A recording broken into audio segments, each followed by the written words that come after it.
There is beyond the azure blue a God concealed from human sight. He tinted skies with heavenly hue and framed the worlds with his great might. There is a God. There is a God. He is alive. He is alive. In him we live. In him we live. And we survive. And we survive from dust our God, created man. He is our God. The great I am. The great I am.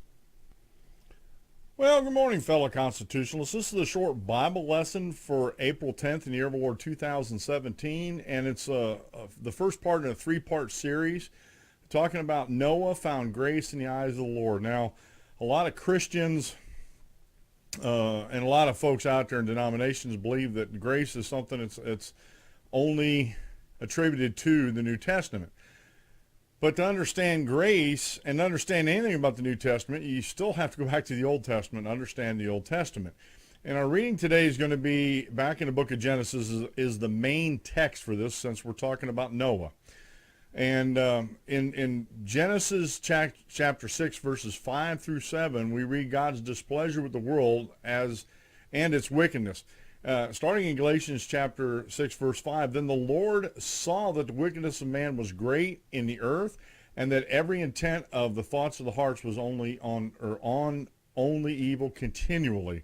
And the Lord was sorry that he had made man on the earth, and he was grieved in his heart. So the Lord said, I will destroy man whom I have created from the face of the earth, both man and beast, creeping thing, birds of the air, for I am sorry that I have made them.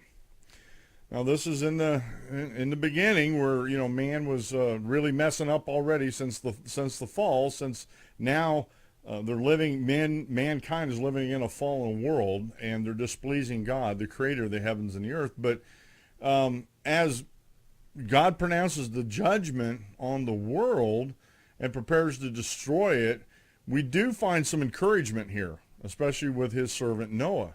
In Genesis chapter 6, verse 8, but Noah found grace in the eyes of the Lord. And that just simply means that Noah found favor with God in God's sight, and we know the results of that favor. Him and his family and a bunch of animals on the ark were saved through the flood. But some questions come up. Why Noah?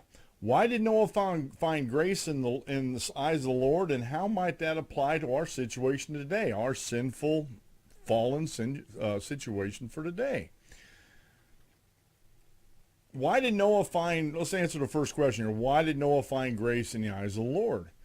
He was a just man. In Galatians, or I keep saying Galatians, folks, it's Genesis. I apologize. I see the G there, and my New Testament mind goes one way. In Genesis chapter 6, verse 9, this is the genealogy of Noah. Noah was a just man, perfect in his generations. Noah walked with God. Some translations says that he was a righteous man. Others say he was a just man. The New King James Version I use says he's a just man. I believe the New American Standard Version used the word righteous.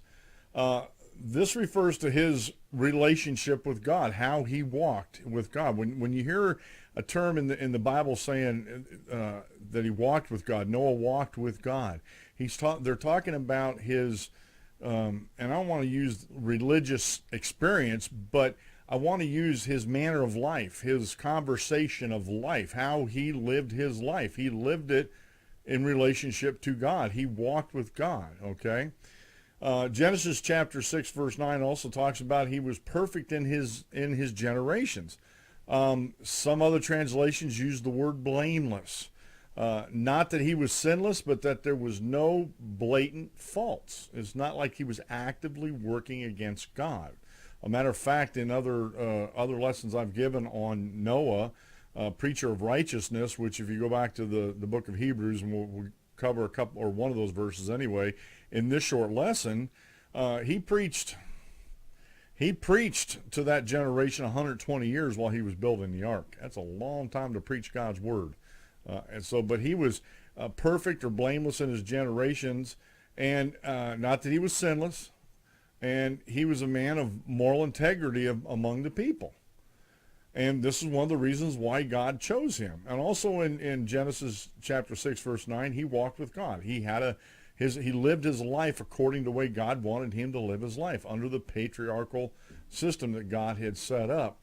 And this manifested in his righteousness and his integrity, his moral integrity with those living around him.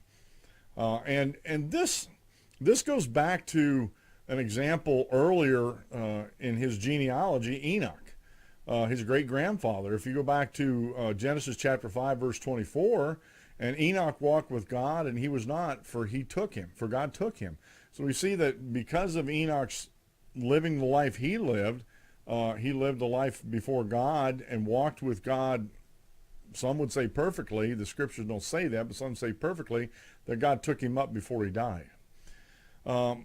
Walking with God in Noah's case likely involved calling on his name, calling on the name of the Lord. You know, when you're talking about calling on the name of the Lord, you're not just calling on God to give you something. You know, it also entails praising God. And if you go back to Genesis chapter 4, verse 26, and as for Seth, to him also a son was born. His name was Enosh. Then men began to call on the name of the Lord. Offerings and sacrifices which began in the days of Cain. You read that, Cain and Abel, you read that back in Genesis chapter 4, verses 3 through 4. And starting verse 3, in the process of time it came to pass that Cain brought an offering of fruit of the ground to the Lord, and Abel also brought of the firstborn of his flock and of their fat. And then we also see in verse 4 there where the Lord respected Abel's and his offering more than he did Cain's. So we see here that, they started calling on the name of the Lord. He walked with God. Like you said, that means having a conversation with God, not only in prayer, but just the way you live your life is a conversation with God. He did according to all that the Lord had commanded him. Twice this is emphasized in scriptures. If you look in Genesis chapter 6:22 and also chapter 7, verse 5. We learn in the book of Hebrews, the writer of the book of Hebrews, that his obedience of Noah came from faith.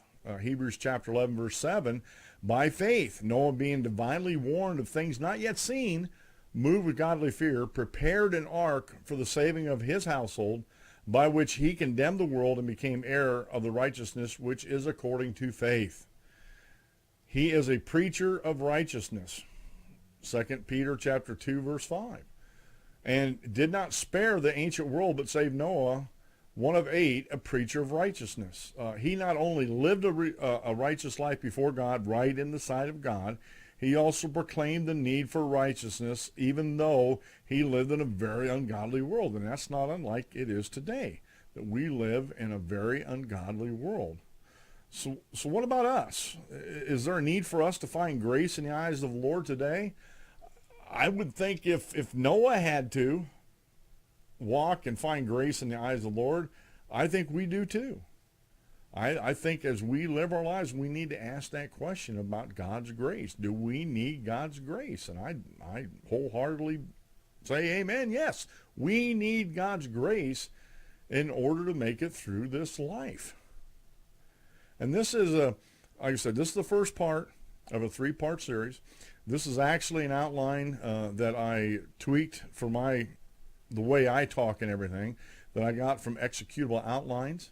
And I'll put the link up to the actual outline in executableoutlines.com for this lesson. And like I said, I broke it up in a 3-part lesson. Tomorrow is the second part of Noah Found Grace in the Eyes of the Lord, part 2. Have a great rest of the day, and God bless.